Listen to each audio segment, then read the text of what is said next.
Welcome everybody to this week's Voices from the Past. We're looking at the codex-gigas, also known as the Devil's Bible. Now, I've chosen this for a specific reason. There is a massive amount of internet information, articles, written stuff. When you look at it, why I actually went to explore this in the first place was a few years back. There were all of this Satanist stuff about it, and I thought, what the heck is this Devil's Bible? Is it something that's been written by Anton LaVey, or what's the story here? And then when I went and had a look, it had nothing to do with the devil, people. So all of those articles are bogus, bollocks. They don't know what's in it. They're just going, it says the Devil's Bible. The most published picture out of it is a picture of the devil that's in it, but it is so much more. It is an exciting It's incredible, actually. So we are going to look at it for that reason. It is the single largest manuscript ever written, first and foremost. It's possibly one of the strangest manuscripts ever written as well in the world. It is so large, are we ready, that it is said to have taken more than 160 animal skins. This is it there. 160 animal skins to make it, and take at least two people. It takes nowadays two people to lift it, at least two people to lift it, and it measures approximately 1 meter in length. That's in height, actually. And I didn't get the depth of it. I should have, because it was written around there somewhere, but this is a man in relation, so you get an idea of how big this thing is. This was taken some time back. So it's an enormous it's huge. It's enormous. It's handmade, handwritten, and all of those pages are animal skin. And so look how fine they are. They're beaten fine, or whatever they do, stretched fine, beaten fine, a combination of all of those. Then, of course, they've got to make it so you can write on it. And later on, I will be showing you some of that writing. It's like perfection. So it didn't happen in a second. You know what? If you take lines off me, I always tend to write in a slant. I don't know what you guys do. You know, whether you have this as a problem for you or what, but I always end up I start off okay, and then I end up with this kind of writing that ends up at the line itself ends up on this slight angle, and it just sort of gets more and more pronounced. So I have this radius. If you looked at it from a distance, it would be a bit of you have to turn the page sideways. Imagine a book this big, right, and having to do that.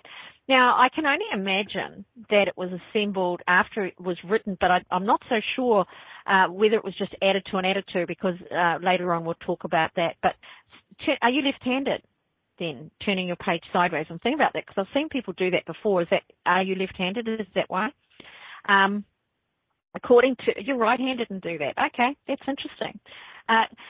According to legend, and there is some legend around it, it was written in medieval times, by the way, was made out of a pact with the devil, but I'm reasonably sure that that's also come out at a lot later date, which is why it is sometimes referred to as the Devil's Bible. And why we've got that in there, there's also a reason why even that started. It was written in Latin during the 13th century AD, that is 1200 and something. And although the origin of the manuscript is unknown precisely, there's a little conjecture around that, a note in the manuscript states that it was pawned in the monastery of Sedlec in 1295. Pawned, mind you, pawned. So they take this amazing artifact and the church, the monastery, pawns it.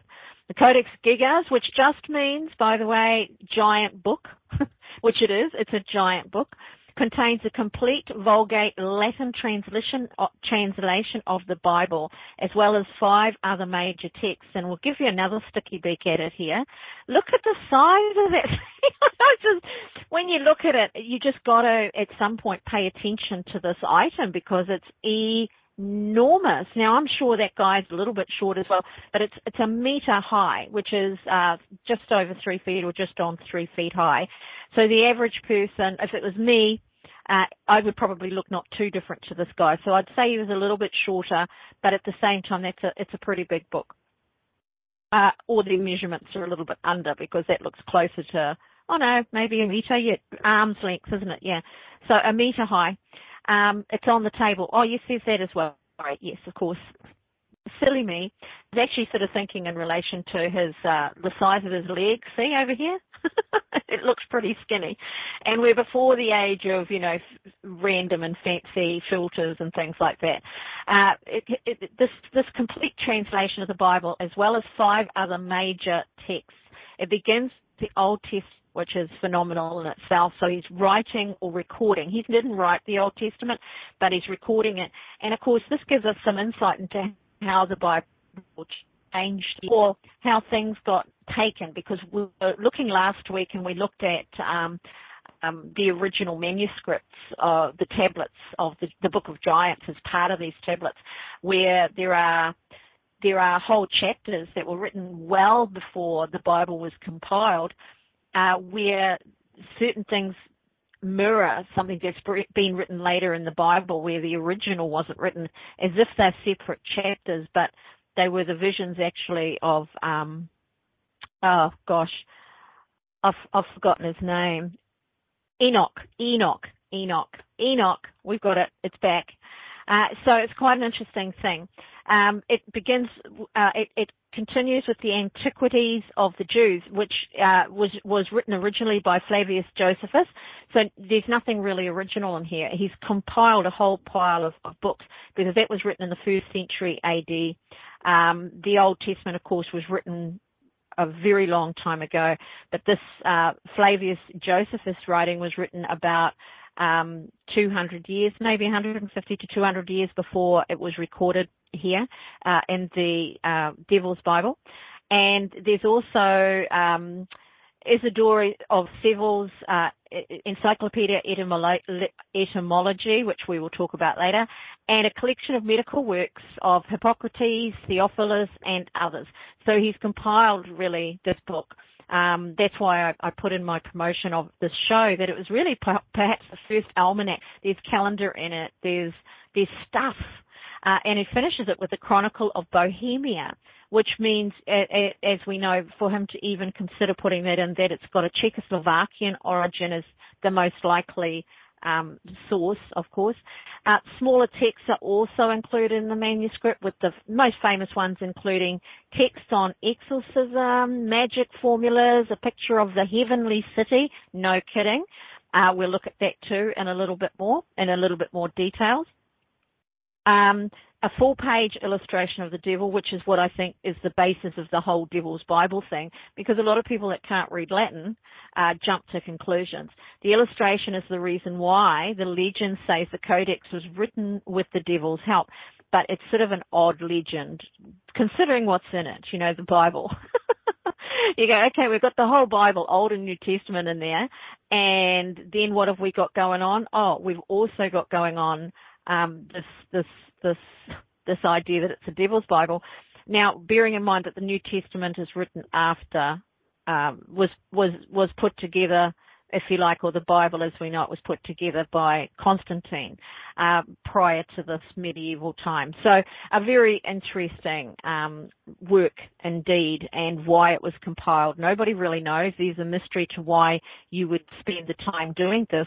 It's certainly not the only written record of these things. They were all previously written by others. One could say it's a plagiarized book. In general, one could very much say that. But it's clearly a labor of love. It's clearly something that you can go online and you can see videos of it. They've got, because it's in the Swedish Library, the National Library of Sweden, you can see the actual book being handled, open.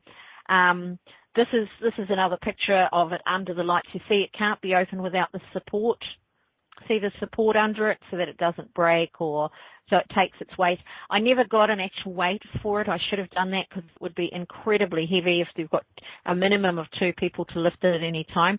The outside cover is made of wood, both ends, and that's, if we go back to the first image here, that's wood. And it's got metal spikes in it, very reminiscent of modern grimoire type things, of special books anywhere. You've got this wooden protection, and the back is a loose so it can be opened. It's a loose material that they're all sewn into, very old style, of course, also very brilliant. Now, there's some interesting stuff around this book that goes beyond even all of these things that we're looking at. So we're back up now. Now, when you have a look at it, the enormity of the job of putting this together, and then nobody knows whether the person who wrote it put it all together himself. It's quite a phenomenon. There's no doubt about it. It is considered the largest manuscript ever written, and that includes modern day. So it's a fascinating thing. Now, here's the picture. Here's the offending picture. That it got its name, the Devil's Bible, is pretty generally accepted that the illustration of this devil, which is on page 290, and it's right at the very center of the book. There's the devil on this side, and it's believed that it's the only Bible of its era that depicts an image of the devil, which is in itself interesting, or Satan, I should say, of Satan. It's essentially one of those amazing, amazing things that it's a collection of a number of secular works. It's an encyclopedia of medieval knowledge and understanding because of the way it's written, but it also has been haunted by a little bit of dark speculation. And again, we don't know how much of that's because of this image that's in there and rumor and, medieval times, let's face it, through Elizabethan times, through the times of King Henry VIII, all of those people there's a lot of superstition going on, but there was a lot of fabrication as well. It was in the interest of the church, it was in the interest of royalty to scare the bejeebers out of the general public. But the general public would never be exposed to something like this, and this is important to understand. It wasn't written for the general public. Nothing was written for the general public. So then it becomes a question of who was it written for, why was it written, and what was the record supposed to be expressing or sharing. At this point, you've got published works that were copied and written, because that's how anything got multiple copies. Back in the day, somebody had to copy it. So there were multiple copies of just about everything, including the Bible. That being the case, it wasn't recorded necessarily to save it, if you know what I mean. It seems like, as we get through this, that it's a compilation, that the idea is that all of these things that are in it work together and provide anybody that reads it with an insight into this era and the way that things were recorded. The very least, it is the most amazing thing to look at. Once you start getting into the scribes of the medieval times, they were just beautiful. Our biggest problem with the devil here, of course, is he looks a bit more like a cartoon character and an ermine diaper. That's ermine, by the way, and an ermine diaper rather than evil incarnate. When you think about what's the most horrible thing you could imagine, and you look at this and it's like, no, that's not it. And no, that's not it. He does look rather funny. He's got a green face, a white body. He's got orange horns. He's got, what's that on his head? I mean, goodness me. Let's have a closer look at this, shall we? Because it really is it looks almost like, I don't know, maybe scales, like fish scales, sort of like they're gone for the reptilian look, right? And that begs the idea of coming forward, that actually this devil has a bit more. When you look at his claws, and if you go through here, you look at his face, see these fangs? They look like there's insects that have them, right? That come out the front like that. They clench like crabs, if you like, but they're not. There's insects that, like wetters, they have these little wee out of their mouth. So it's almost like he's taken a compilation of things he's seen in real life, like lizards. And if you could look at this, you could almost imagine that this is where dragons come from, because dragons, as an illustration, a supernatural illustration, is a fairly modern idea. So when you start looking at things like this, you go, well, maybe. And drawing skills aside, everything's quite well proportioned, but he has a very human-like face. In amongst all of this other stuff, he has a human-like body, but he has the claws of what would be an animal, right? When you see a bird, actually 3 claws with an opposing grip, that's a bird's claw, isn't it? And so we've got this compilation, and the nappy thing just does my head in. It's pretty hard to be concerned about that, but clearly it's also hiding his nether regions. Is that animal's head to the right of his face? Where are we looking here? This here is his claws. It's like a bird's claw. I'm not sure what you're asking about there. Other side? Oh, the left, you mean? The other right? That's a claw as well. And this is, you can see the markings of the writing from the scan on the other side of the page, by the way. That's all that is. Did you see what you were trying to talk about? So it's two claws, his face in the middle. There's his body. He's even got, indications of the belly right beside his face. No, there's nothing there. It's just what's coming through on the page from the scan. So when they scanned this whole book in, the scans are intense light, so you can actually see the writing on the other side, which when you look at the pages open, you can't. So that's just one of those little tricks, and it's old. This is actually not paper either. This is animal skin, thought to be donkey skin too, by the way.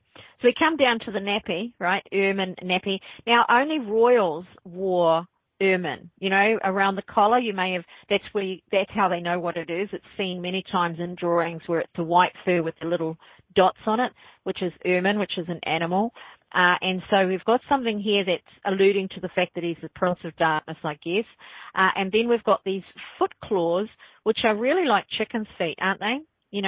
Let's get real here.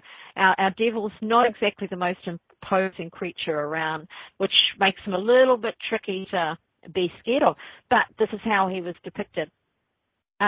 He's crouching, and this is how he's described, by the way.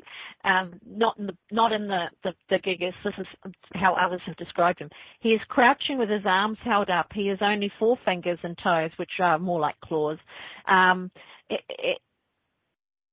The ermine, which is usually associated with royalty, and its use here is to emphasize the position of the devil as the Prince of Darkness.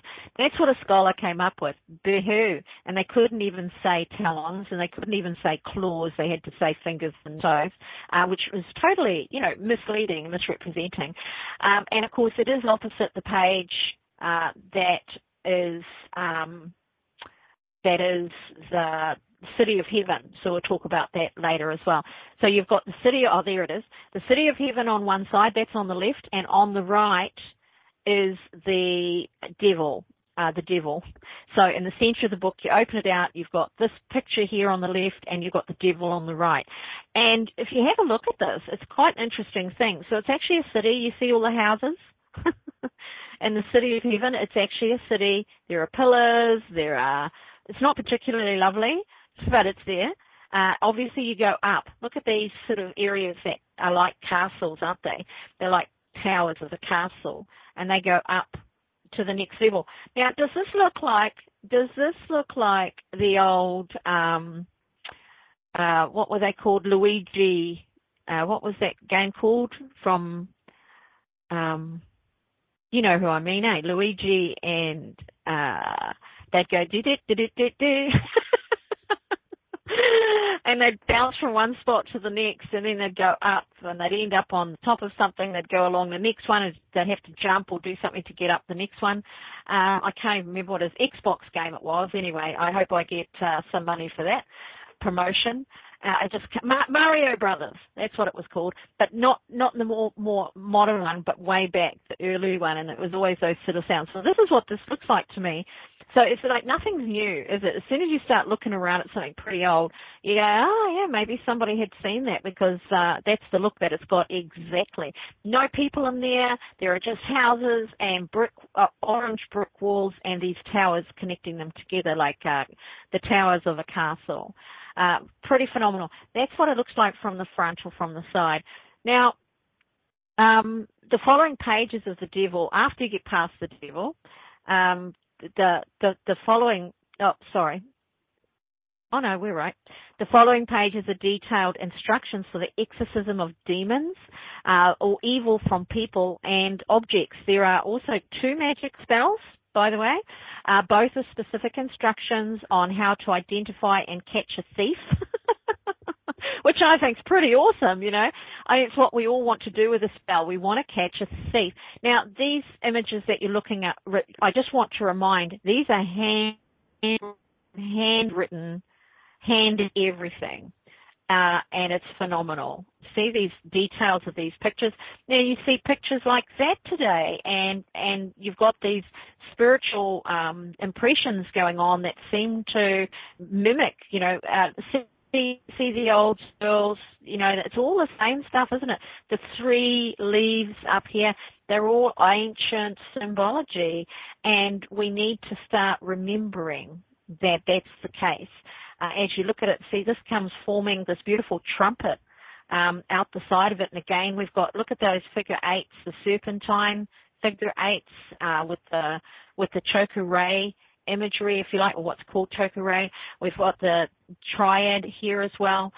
It's just phenomenal to look at and to know that this is something that we to this day see as special, and we carry this energy through regardless.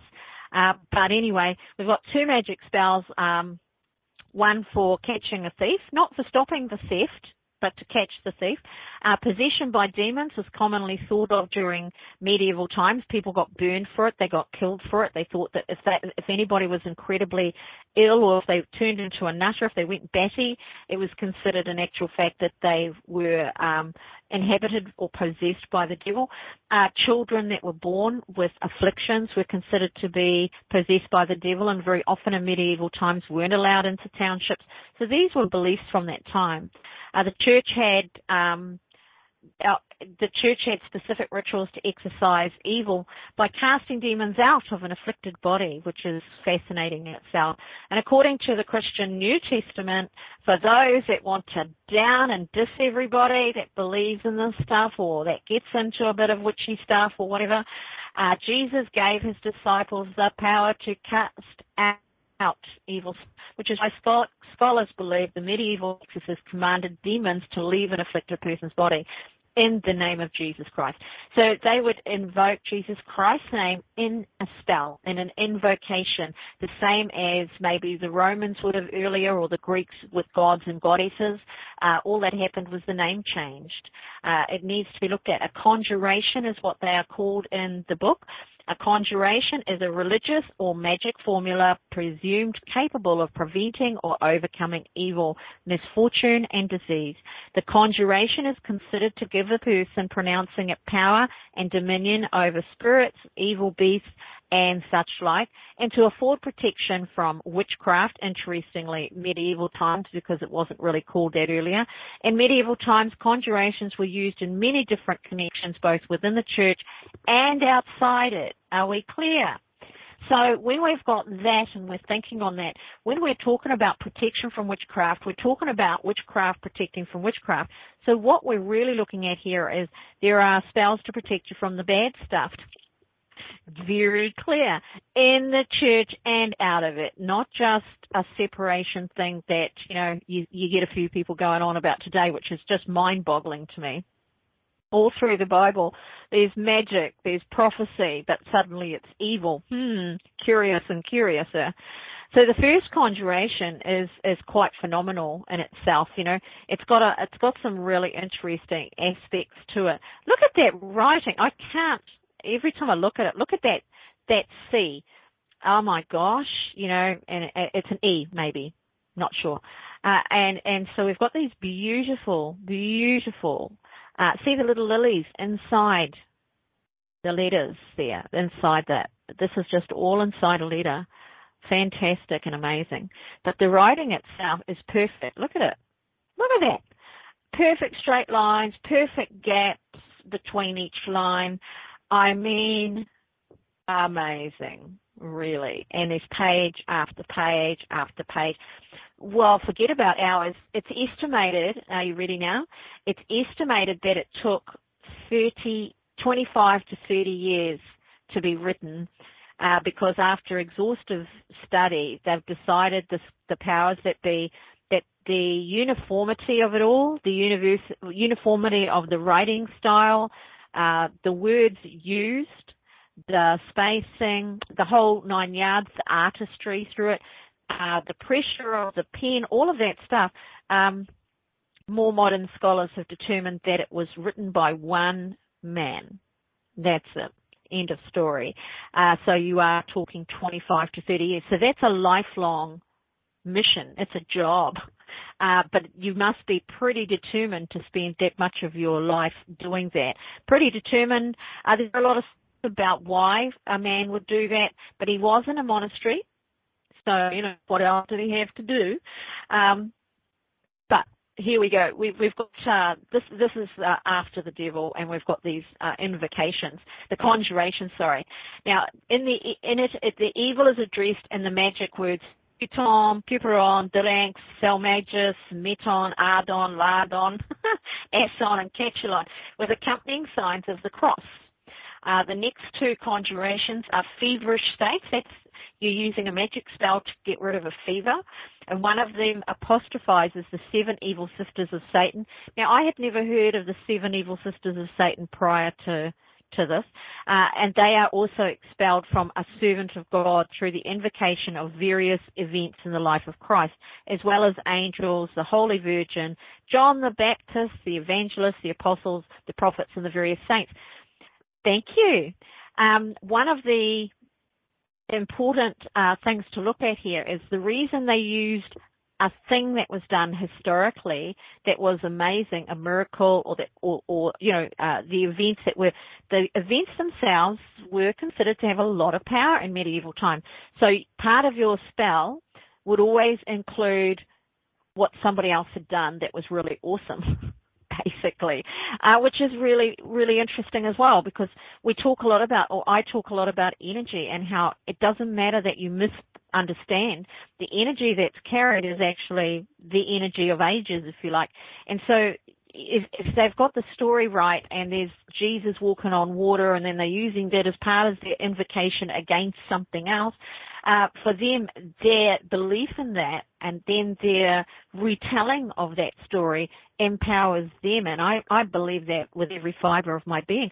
If you think about it yourself, if you can go into your own mind right now and think of a story that's phenomenal, it could be the guy that, and how people get hooked on them. These things go viral in a modern world. The guy with no arms and legs that went around the world raising money for unfortunate people. When we look at those stories, we feel quite strong. It wasn't our achievement, but we feel the strength of human nature. We feel the strength of the act. And then if you bring that into your verbal environment, if you say out loud, this guy did that and I want this to happen, so you're following your spell, your conjuration, your invocation, after this empowering moment, there's a confidence, there's an energy that you can put out into that is quite phenomenal. They were a little bit, or he, them, they, whoever wrote the original spells, were a little bit obsessed with nails. I've got to say, it's a little bit interesting, but whatever. In the second formula, the evil one, this is the exorcism one, bloodthirsty Dino, the Flintstones was all I could think of, who has 150 talons, is adjured and commanded not to harm his victim, but to sleep like a yearling lamb. 2 of the magic spells concern theft. This type known from both Jewish and Christian magic. One prescribes how to catch a thief with the aid of a medium. That is a virgin, unblemished youth of either sex. His nails are to be anointed with the 13 drops of oil, and he will then espy the thief in the glistening oil. The other informs us that in order to see in a dream the theft which has happened, one must hold a letter in one's left hand, invoke God by his holy name, as well as the archangels, and conjure the evil spirits to go home and sleep. And this is so you can see the theft as it happened and therefore know when, how, who, what, etc. Fascinating thing to have in a book of this nature, really fascinating. Peter Credo, Lord Ni Ifu, also against fevers, fexes, which I looked up as Latin for these, Drex, which I couldn't find because there were pages of names, and of course artifacts, which was, while now we think of it as a person skilled in art, would also have been artifice, which is lying and cheating, right? And then Dino, blood thou drinkest, and flesh thou eatest, and in blood thou washest thyself. Collar tempus, but gather 150 fingernails. I'm like, what? 150 fingernails / talons, and lie down in one place like a yearling lamb. Sleep now and always, and in all perpetuity. Amen. I mean, where do you get 150 fingernails? Experiment with a boy's nails through which a theft is perceived. First, this is the actual writings, by the way, from the Gigas, from the book, from the Devil's Bible. Experiment with a boy's nails, very, very, very preoccupied with that, through which a theft is perceived. First thou shalt take a virgin, unblemished boy, and put him in a shadowy house. I mean, it sounds sus, right? Turn the boy's face westwards and stand opposite him facing eastwards, and colour the boy's nail with, it's got TBs, so some areas they couldn't interpret, drops of oil. Put the sum to the flame of a candle, and thou shalt recite these names over the boy's nails. Afriel, Janiel, Janifriel. I conjure you by Alpha and Omega, by the living Lord, ruler of heaven and earth, that ye come and show yourselves in this boy's nails, and delay not in fulfilling the promise. Whew. Make 2 cartulas, tie one to the ear, hold the other in the left hand. Tie one to the ear and the other to left hand. The cartulas are a little parchment that get rolled up. So you must write this down. You must write down what you need to know, I suppose. Pretty phenomenal stuff going on here, but they're genuine spells. They're not a prayer. They're not an invocation of God, which essentially is a prayer, is a spell in itself. It's quite a phenomenon that we can't really work past and ignore. That these things were written into this by monks in monasteries. Let's not pretend otherwise. There've always been comments. I like my ears, so I won't tie anything to it, says Kathy. Pretty good idea, I reckon. But if you had parchment, well, I just find that it doesn't even, it goes on. That's not the whole spell. That's just a little bit. They go on and on. Look at the size of those pages, There's also, this is the guy that wrote, this is Saint Isidore, by the way, who wrote Isidore's etymology, which of course is also word for word written in the Devil's Bible. Hiya, Gigi. Who more than a millennium after he lived is regarded as the patron saint, would you believe it or not, of the internet. Did you know that? Saint Isidore is the patron saint because he had a mission, and he decided to attempt to record all universal knowledge of his time in the 7th century, by the way. And, of course, that's what sort of things like Wikipedia try to do. That's what Encyclopedia Britannica try to do. They're not about just history. They're about collecting knowledge and recording it and collecting it, recording it. And so he did this well. All of his work was copied and written into the codex-gigas. So very, very interesting. And that's him there, Saint Isidore, and the book he wrote, Isidore's Etymology, is considered a very important work, which offers a bit of a look at history. Some pages of the Devil's Bible are thought to have been removed, and no one knows what happened. Now, again, I've read articles over the years that say that they were ripped as it was thrown out a window, and this happened and that happened. But according to the Swedish National Library, nobody's got any idea of when they were taken, which was clearly a very long time ago, or why. So it's entirely possible those pages held even more information that somebody at some point didn't want shared. It's something that's done, isn't it? Let's rip out the bits we don't want shared as if they never were. This book's history, though, is pretty well travelled, as it is well maintained, so you never know, somebody may have needed a little toilet paper while it was on their travels. animal skin after all, right? You never know. Just saying. It's a possibility. We can't take things too seriously. The bearded man is in this picture.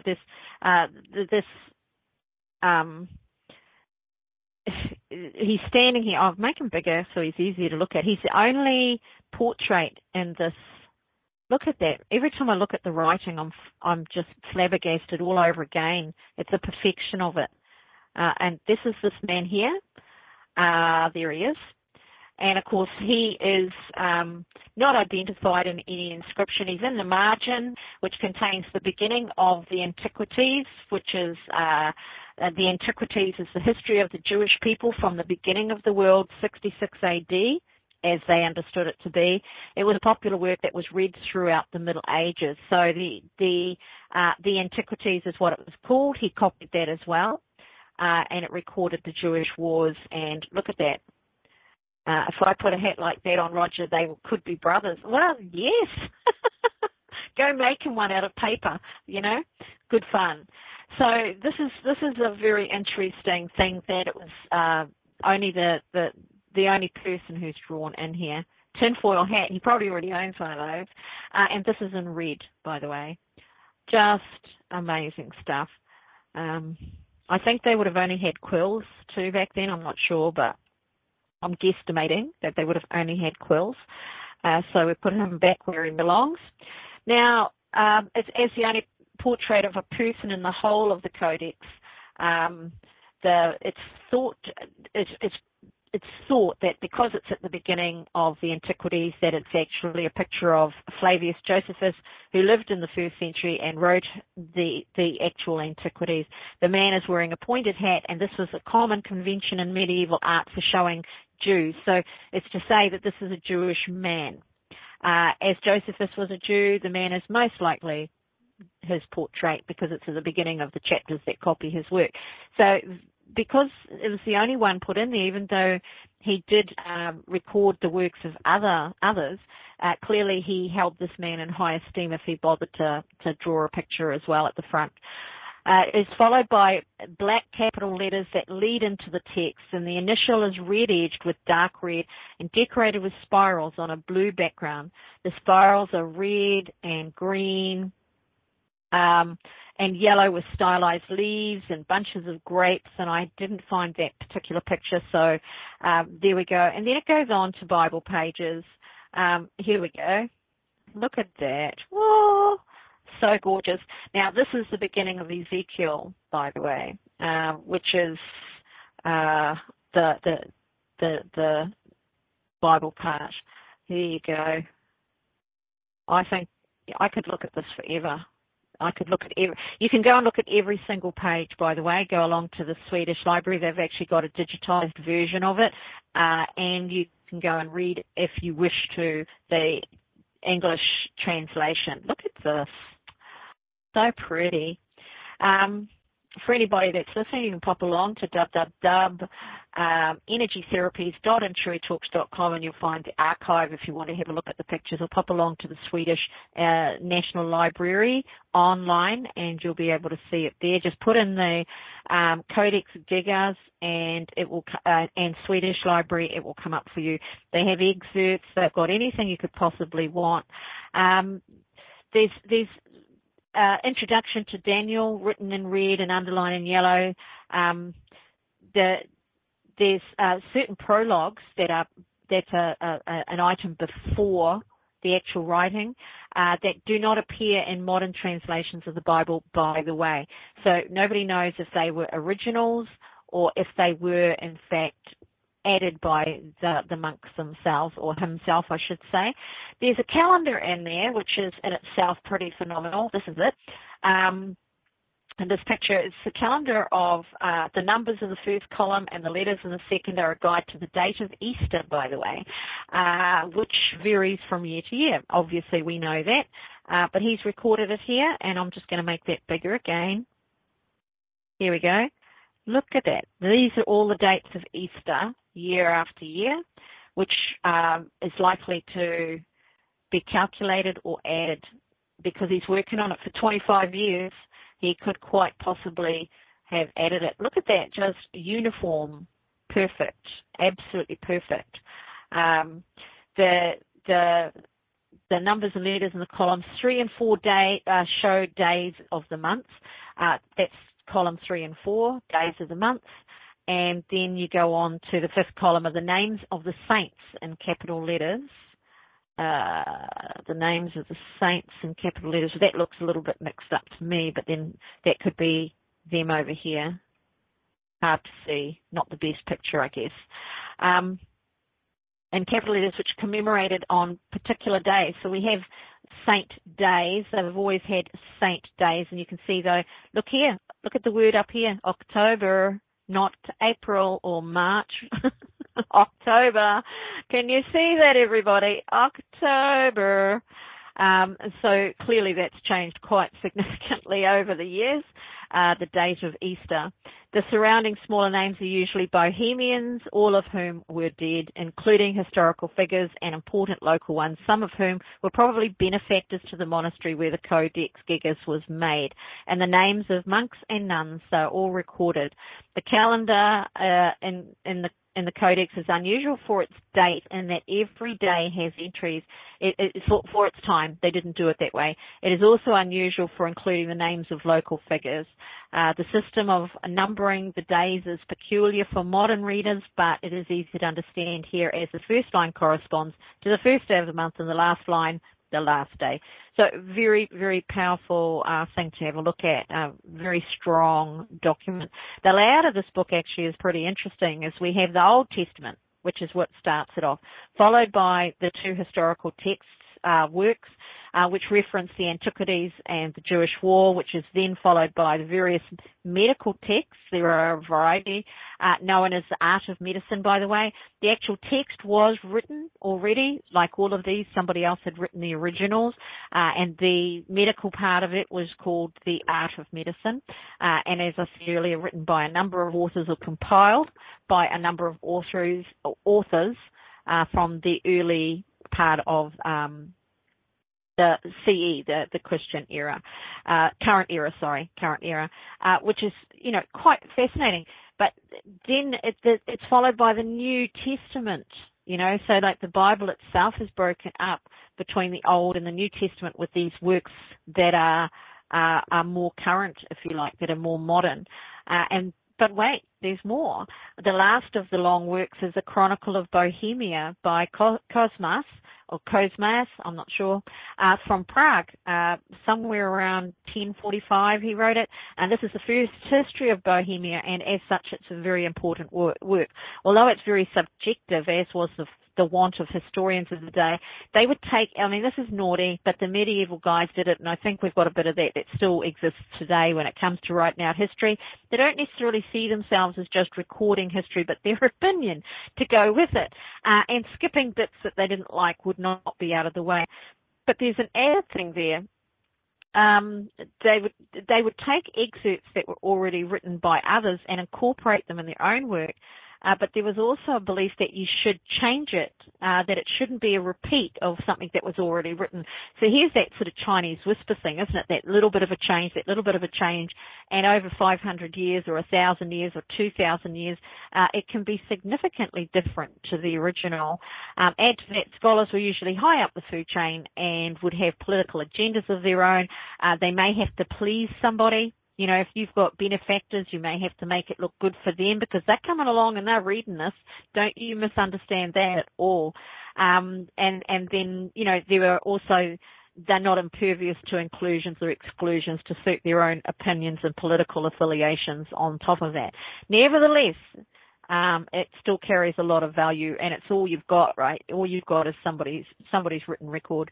There are some short texts in the manuscript. The first, before the picture of the heavenly city, is a work on penitence, how to be penitent. The second, after the devil portrait, is on exorcising evil spirits. The last important short work is a calendar, an actual calendar containing a list of the saints' local Bohemian persons on the days on which they were commemorated. And there is also one lost work on leaves that have been cut out of the manuscript, the rules of St. Benedict, the essential guide to monastic life, written in the 6th century, and many scholars since its public appearance have noticed that the picture of the heavenly city, which we had a look at earlier, let's go have a look at that heavenly city just one more time. Hang on a minute. Let's get that back up. Where is it? Heavenly city. There it is. Now, scholars have noticed this heavenly city doesn't have any people in it.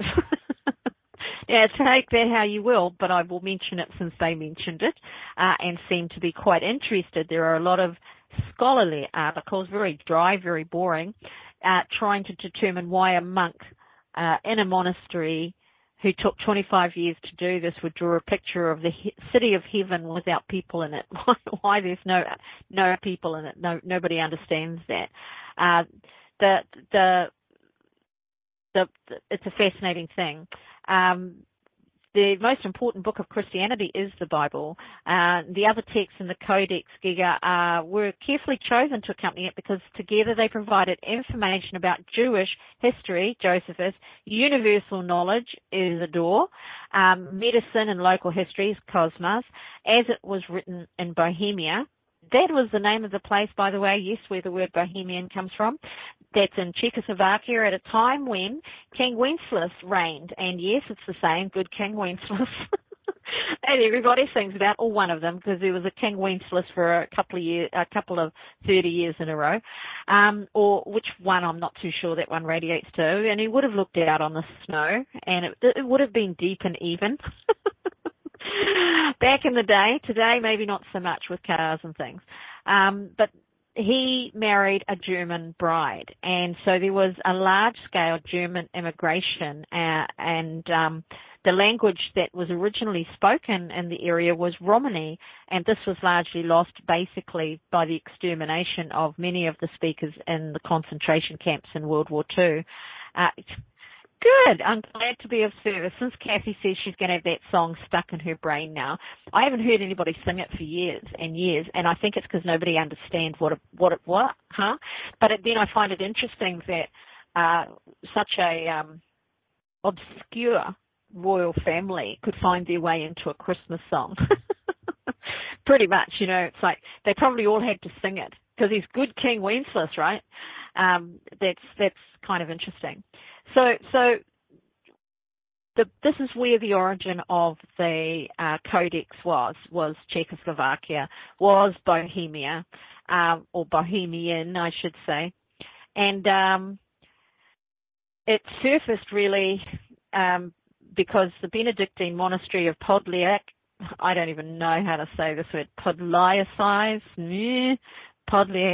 I don't know, Bohemia, we'll put that bit because I can say that, became financially troubled. And to raise money, the monks sold the manuscript to a monastery near Prague. And soon after that, this is where its story starts to get pretty interesting about the document itself.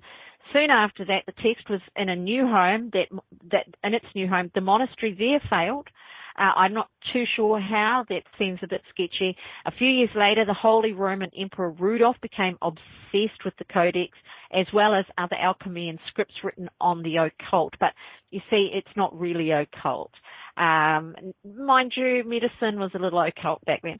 Not too soon after, the monk gave the codex to him as a gift.